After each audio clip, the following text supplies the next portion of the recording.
Hey guys, I just wanted to show you this video, and I know people be like, "Oh, you just repost other people's videos." Yeah, and what I'm the news, and I'll put things out there so we can put things together. Um, I think the conversation that we need to be, I, I feel like in my mind, what questions come in my mind? Either things could not happen, happen, or happen and then go left. But we need to make a decision on what is it that you exactly want. Spoke about this when I was live. Um, do you want it all? Do you want some? What is it that you actually want? Because you're gonna have to, and when we get somewhere, instead of, I know some people get scared. I'm scared too. And we tend to, go against each other, but we know we ultimately we do believe in this because we've seen it. We've seen what's going on. Even if somebody might be mad or this, that, and the other, or this is blah, blah, blah. I'm not even going to say the S word, but think about it. What is it that I actually want? How would you imagine it in your mind how you should get things? If things play out how you want them to play out, how do you picture them playing out? It's kind of a part of this too, it's about manifesting. And you guys help me like manifest like a lot of things. I would never ever, but I'm like, this is so cool. But I would have never like imagined this right now. Like you couldn't have given me that, you know what I'm saying? Like this will happen. You'd be like, what? And I mean, I kind of know the reason why, but it's like, wow. But this is my boy Tommy Sotomayor. He talks about a lot of things, and I just happen to, because I've been on my channel focusing on my thing. I'll put his link in the description box. This probably would give me a lot of hate from African Americans or whatever, black folks, niggers or whatever, but it can probably give me a lot of hate. But I just want you guys to be able to separate things. Look at things on your own. Make your own judgments.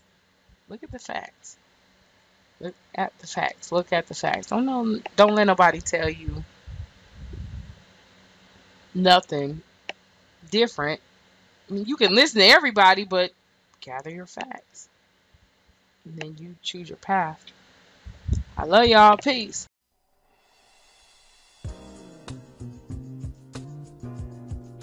Price. All right, let's go to Anthony. And that's who we want to see rewarded. Go to Anthony Scaramucci, who is familiar to some viewers of our network because he appears on CNBC as a hedge fund manager. And I also went to law school with you with Brian Mathis. It's great to see you. Back in the day. You've done very well. Congratulations. That's great. And if I fouled you on the hoop court, it wasn't intentional. I remember that. You would remember if I fouled you. I got a low center of gravity. The question I have, sir, and this is something I really, a lot of my friends are thinking about. Listen, I represent the Wall Street community. We have felt like a piñata. Maybe you don't feel like you're whacking us with a stick, but we certainly feel like we've been whacked with a stick. So I certainly think that Main Street and Wall Street are connected. And if we're going to heal the society and make the economy better, how are we going to work towards that, healing Wall Street and Main Street? Question number one. And then question number two has to do with job growth. I was doing a calculation. I run Skybridge Capital. It's got $7.4 billion under management. and I'm thinking about hiring new people. A $50,000 worker in New York City, if I want to pay the full freight on the health care, plus the FICA and all the other stuff, it's about $90,000, sir. That woman, man or woman, is going to take home about $35,000. It seems very, very disconnected, and I think that's one of the main reasons why we don't have a lot of job growth. So, two questions. When are we going to stop wagging at the Wall Street piñata? And how are we going to fix that arbitrage so that we can create jobs in our society? Right. Well, on the first issue.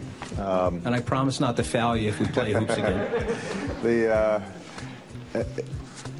On the first question, I think it'd be useful to go back and look at the speeches that I've made, including a speech, by the way, I made back in 2007 on Wall Street, before Lehman's had gone under, in which I warned about a potential crisis if we didn't start reforming practices on Wall Street. At the time, I said exactly what you said, which is Wall Street and Main Street are connected. We need a vibrant, vital financial sector that is investing in businesses, investing in jobs, investing in our people, providing consumers loans so they can buy products. All that's very important, and we want that to thrive. But we've got to do so in a responsible way. Now, I have been amused over the last couple of years, this sense of somehow me beating up on Wall Street. I think most folks on Main Street feel like they got beat up on. Yeah.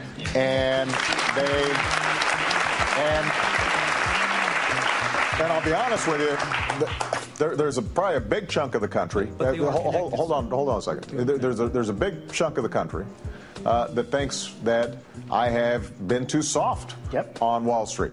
That's probably the majority, not the minority.